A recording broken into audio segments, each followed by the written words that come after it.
BNDES já investiu mais de 260 bilhões em projetos de desenvolvimento. As exportações aumentaram. Agora, efetivamente, existe uma dificuldade de comunicação.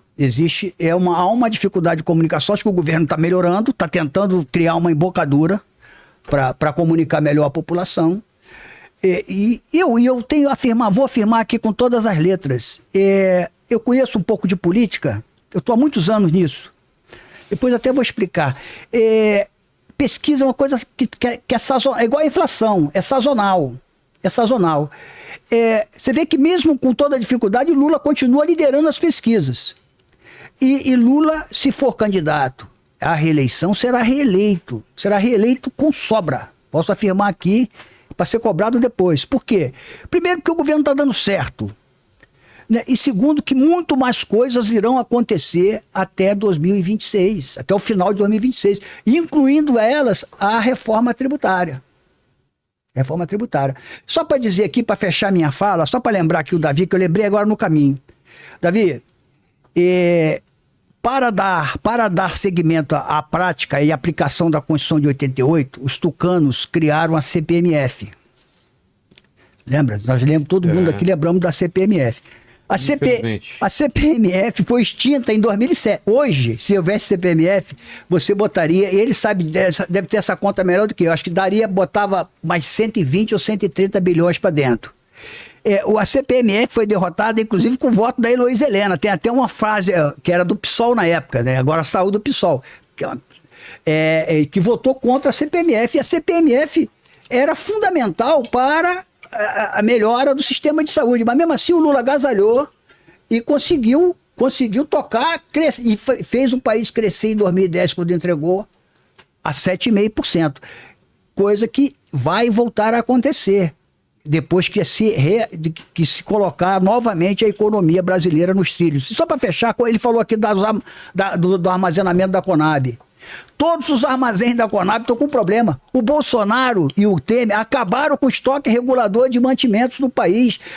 A Conab está tendo que fazer reforma para poder armazenar a super safra que está vindo aí. E talvez não dê tempo, haja perda de grãos. Por quê? Porque os armazéns o Estado brasileiro, e o Davi de Castro sabe disso, o Estado brasileiro foi desmontado pela dupla Temer-Bolsonaro. Foi desmontado. A FUNAI, o INCRA, o IBAMA, o Instituto Chico Mendes e também a Conab.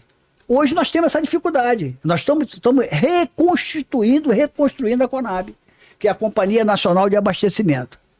Comentário do Davi? Sobre a Conab, sobre as políticas de combate à inflação, é o seguinte.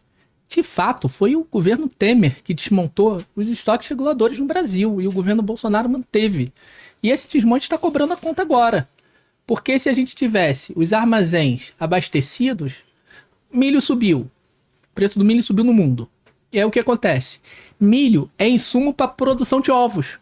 E aí o custo de produção de ovos subiu. O que o capitalista faz? Ele incorpora esse custo no preço. O preço sobe. Como é que você neutraliza isso? Jogando milho na economia.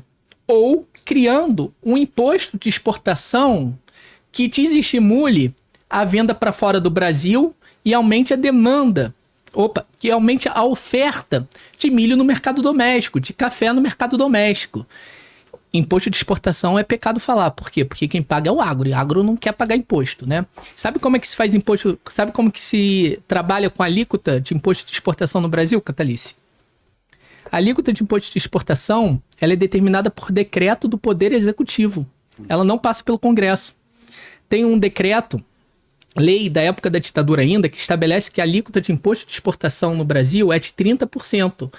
Porém, dando permissão para o Executivo colocar onde quiser essa alíquota. Então, os governos, nas últimas décadas, têm colocado em zero.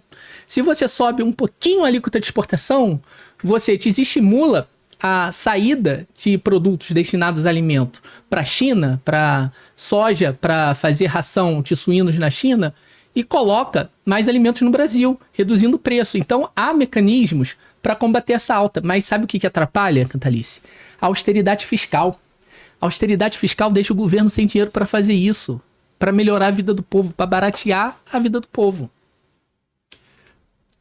A segunda pergunta para o Davi, Léo.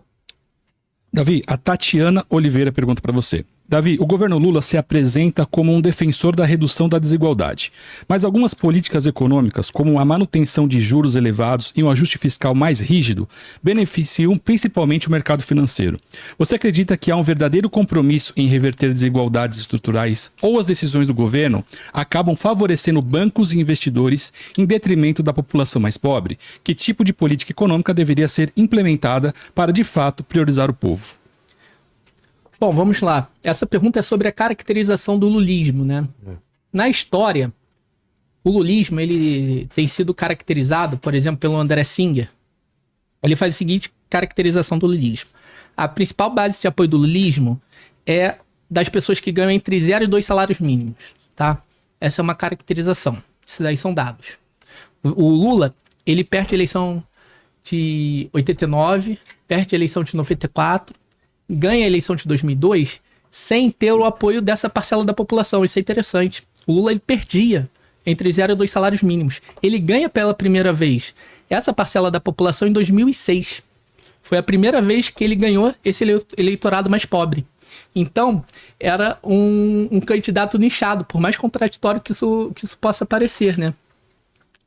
E a partir daquele momento, há uma caracterização do lulismo como uma forma de governo que atente aos interesses dos mais ricos, ou seja, mantém a política econômica neoliberal no que é estrutural, no que importa, de fato, para o capital, mas faz concessões aos trabalhadores, tá?